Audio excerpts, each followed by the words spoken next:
And MSV மியூசிக்லயுமே நீங்க பாடிருக்கீங்க விஸ்வ துளசி. Of course எம்எஸ்வியோட விஸ்வ துளசியெல்லாம் பாடியிருக்கேன். வேற அப்புறம் நிறைய அவரோட பிரைவேட் ஆல்பம்ஸ் ஒரு 25 பாட்டாக பாட்டேன். அவரோட ரெக்கார்டிங் செஷன்ஸ் சான்ஸே இல்லை. அவருக்கு பஞ்சுனா என்ன தெரியாது. பஞ்சா அப்படின்னா என்ன, ஒரு லைன் தானே பஞ்ச் பண்ணிக்கலாம்னு யாராவது சொல்லிருப்பாங்க. அப்படின்னா பஞ்சா என்ன பஞ்சு ஏதாவது சொல்லுவார், ஜோக் அடிச்சு விட்டுருவார். அவர் ஃபுல்லா பாடணும். ஒரு பல்லவினா ஃபுல், சரணம்னா ஃபுல். பஞ்சே கிடையாது, பஞ்சே கிடையாது. ஒரு மாதிரி ஒரு டிஃபரெண்ட் எக்ஸ்பீரியன்ஸ், குழந்தை மாதிரி சொல்லுவாங்க. ஐயோ லயன் சார் ரெக்கார்டிங் தியேட்டர்ல, அப்புறம் வெளியில குழந்தை. Okay okay. ரெக்கார்டிங் தியேட்டர்ல அப்படி அவர் நினைச்சது அவர் மாத்திட்டே இருப்பார். அவர் ஒன்று சொல்லுவார், மாத்தி இன்னொன்னு, அப்புறம் நம்ம பாடுவோம்.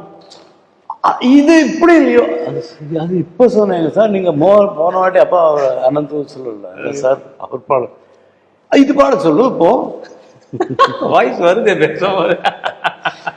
அதாவது ஒரு உள்ள வந்துருவார் சார். ஓகே ஓகே, கன்சல்குள்ளே வந்துருவார். பாடுங்க ஸ்ரீனிவாசன் பாடுங்க. ஐயோ அவர் அது ஒரு நாளைக்கு ஒரு கசல், தமிழ் கசல் ஆல்பம் பண்ணார் அவர். அது சங்கீதம் சந்தோஷம்னு.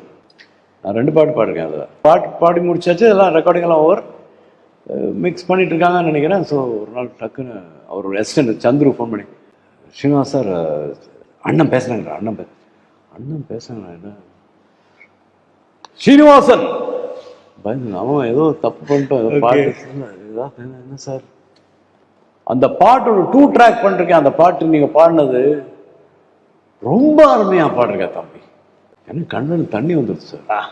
இப்படி ஒருத்தரா அவர் எத்தனை பேர் டிஎம்எஸ், ஸ்ரீனிவாஸ், எஸ்பிபி, தேவ்தாஸ் எல்லாரும் பாடி. அவர் பார்க்காத ஒரு மேடையோ பார்க்காத ரெக்கார்டிங் தியேட்டரோ பண்ணாத பாட்டோ கிடையாது.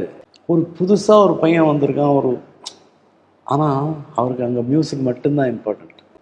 எனக்கு ஃபோன் பண்ணி சொல்றார், அதுதான் that is where MSV is our, nobody else like him. There is nobody other than MSV.